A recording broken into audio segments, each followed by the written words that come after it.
8h34.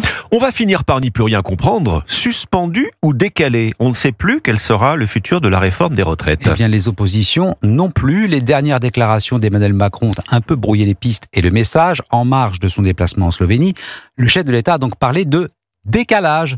Pas d'abrogation ni de suspension. Il a même proposé un référendum sur cette question des retraites.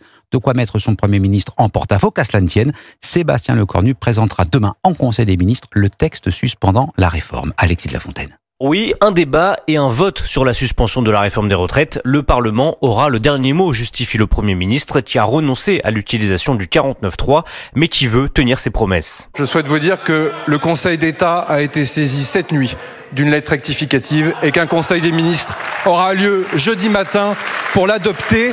J'avais pris un engagement, c'est que le débat puisse avoir lieu. Il aura lieu comme le veut la démocratie. Le résultat ne fait aucun doute. Avec les voix du Rassemblement national et de la gauche, la suspension de la réforme des retraites sera adoptée par l'Assemblée nationale dans les prochaines semaines. De quoi satisfaire le patron des députés socialistes, Boris Vallaud. Il m'a d'abord confirmé qu'il s'agissait bien d'une suspension intégrale, qui concernera 3,5 millions de Françaises et de Français.